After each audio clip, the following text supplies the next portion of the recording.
Halo, Assalamualaikum warahmatullahi wabarakatuh. Dengan saya Syahuri Mahfud dengan NIM 19011-583 dari AMIK CTC dengan prodi Manajemen Informatika. Di sini saya akan menerangkan tentang analisa dan perancangan sistem informasi aktif tetap yang bersumber pada pembelian. Di sini saya mendapat tugas absi.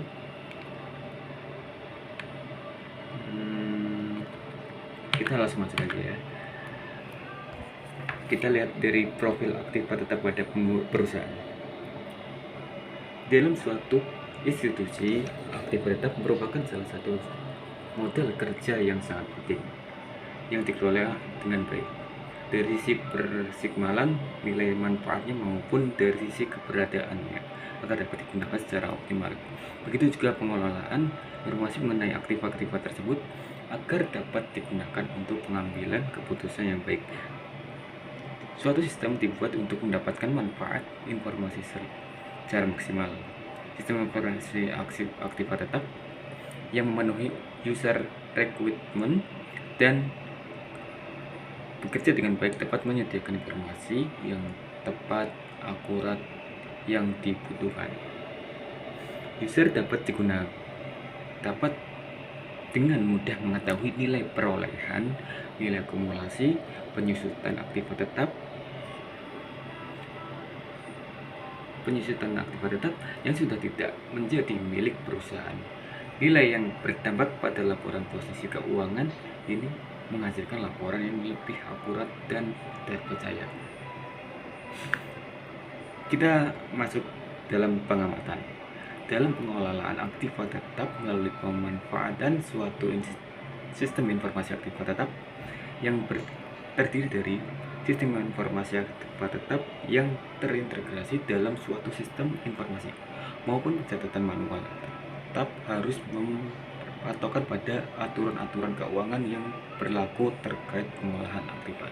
Beberapa istilah yang diambil dalam menurut PSAK nomor 16 tentang aktiva tetap tahun 2009 yaitu 1.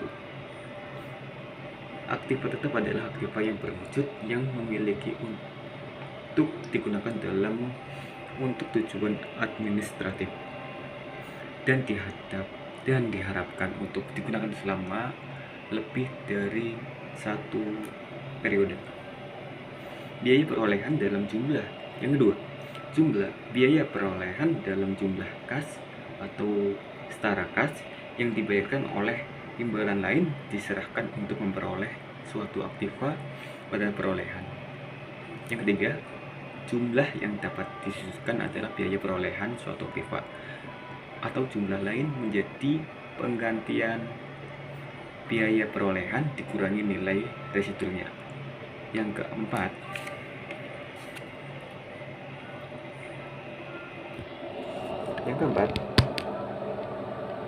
nilai perlepasan aktiva setelah dikurangi taksiran biaya perlepasan jika aktiva tersebut telah mencapai umur dan kondisi yang diharapkan pada akhir umur manfaatnya. Yang kelima adalah penyusutan adalah alokasi sistematis jumlah yang dapat disususkan dari suatu sistem aktiva selama unsur manfaatnya. Umur manfaat adalah yang keenam. Umur manfaat adalah suatu periode di mana aktiva dihadapkan akan digunakan oleh identitas. Jadi seperti itu. Kita masuk ke pemecahan masalah performa. Yang pertama, untuk masalah itu dihadapkan dengan 1. Semakin bertambahnya aktiva yang dimiliki yang menyebabkan waktu berbulan-bulan untuk melakukan stop of name. Dengan solusinya dengan cara penggunaan barcode. Jadi untuk penggunaan barcode ini mempermudah dalam melakukan stop of name. Nah, seperti itu. Yang kedua, dari masalah waktu yang lama dengan menghitung nilai perolehan aktiva tetap dan nilai akuntansi penyusutan aktiva. Solusinya dengan pengembangan sistem yang baru. Dengan pengembangan sistem yang baru memungkinkan permasalahan dalam performa akumulasi penyusutan. Dan yang ketiga, membutuhkan waktu yang lama untuk mengetahui kapan aktiva tersebut dibeli, berapa harga belinya, aktiva tersebut ditempatkan di mana, berapa jumlah aktiva yang dimiliki. Solusinya dengan mengembangkan sistem yang baru sama.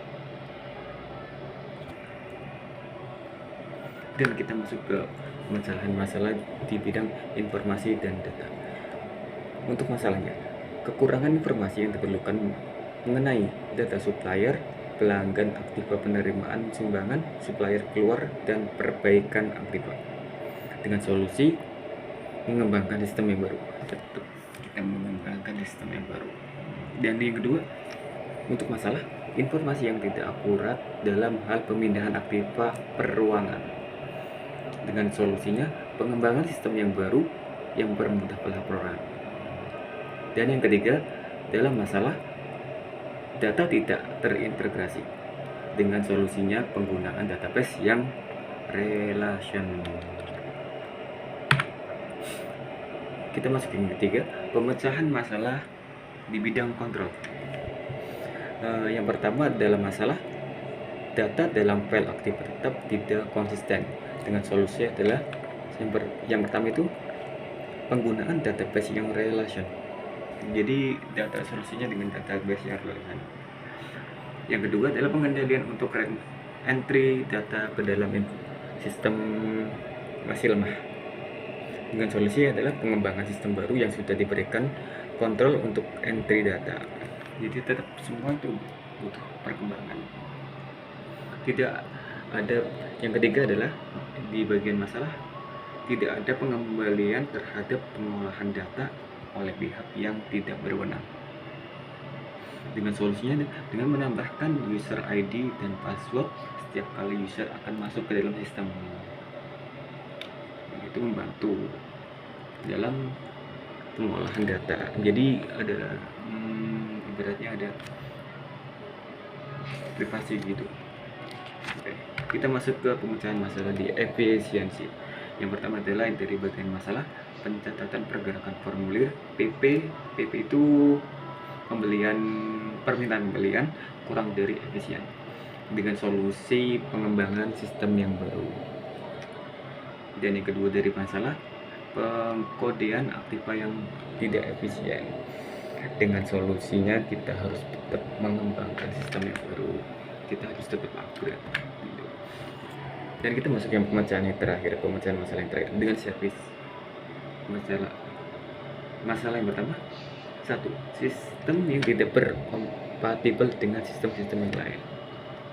Dengan solusi tetap pengembangan sistem yang baru. Yang kedua, sistem penghasilan informasi yang tidak akurat.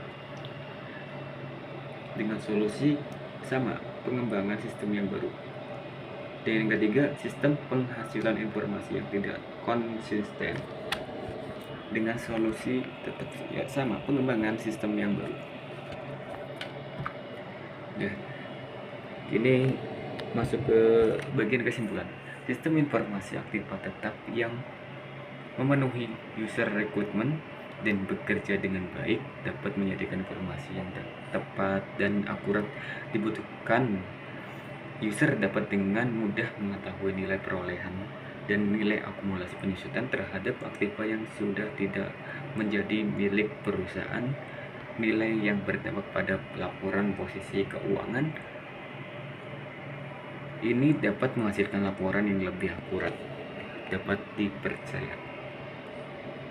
Selain itu, perusahaan dapat mengetahui data mengenai pelelangan aktiva, sumbangan keluar, penerimaan aktiva dari luar, dan masih banyak informasi lainnya seperti data donatur, data penerima donasi, data permohonan aktiva tetap, dan data barang yang dibeli, data perpindahan aktiva, dan data peminjaman aktiva, dan data kerusakan Aktiva, laporan servis Aktiva, dan laporan penyusutan Aktiva.